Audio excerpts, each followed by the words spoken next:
Hi everyone, আসসালামু আলাইকুম। Welcome back to my channel. আসছি বৈশাখের অগ্রিম শুভেচ্ছা জানিয়ে আজকে আমি আমার আরেকটি নতুন ব্লগ শুরু করছি। আশা করি ভিডিওর টিপসগুলো আপনাদের দৈনন্দিন জীবনে ভীষণ কাজে লাগবে। তো চলুন কি করতে যাচ্ছি একটু ধৈর্য সহকারে দেখে নিই।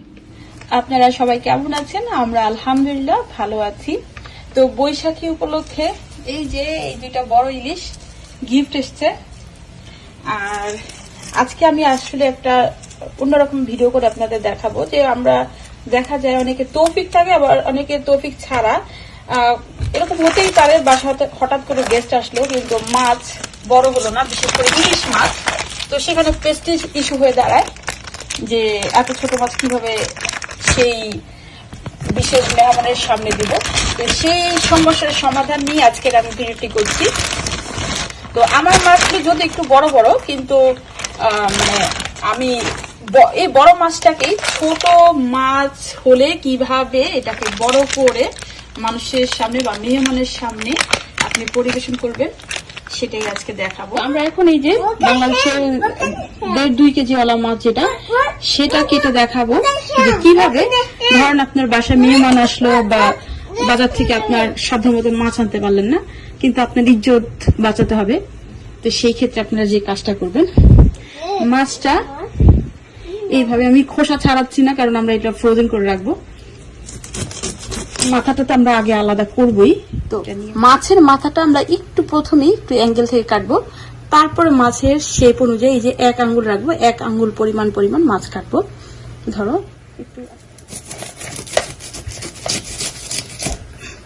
এই যে মাছ আপনার যতই ছোট হোক না কেন, আপনি যদি এভাবে একটু অ্যাঙ্গেল করে কাটেন দেখবেন মাছের পিসগুলো অনেক বড় লাগবে।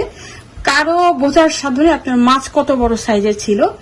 আর দেখবেন রেস্টুরেন্ট গুলোতে এই কাজগুলো করে।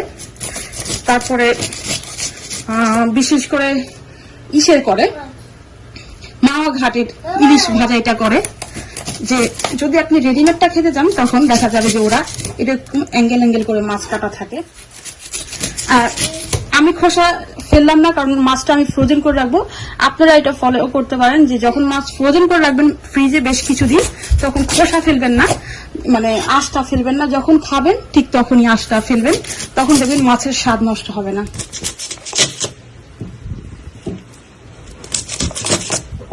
এখন আপনারা ল্যাসটা দেখলে বুঝতে পারবেন যে মাছটা একটু অ্যাঙ্গেল করে আমি কেটেছি। এতে করে দেখেন মাছের পিসগুলো দেখতে কত বড় বড় হয়েছে। মাছটা যদিও বড়, আর আমি মাছটা বেশ মোটা করে কেটেছি। আপনারা আরো চিকন করে কাটতে পারেন। একটু এই যে এইটার থিকনেসটা ঠিক আছে। যাই হোক, তো মাছগুলোর সাইজ দেখাই। ছোট মাছটা যদি হয় এই সাইজের, তাহলে বড়টা কত বড় ছিল। আমার এক হাত পুরোটা। আচ্ছা যাই হোক, তো এটা কয় পিস হলো দেখি। 1 2 3 4 5 6 7 8 9 10 11 পিস।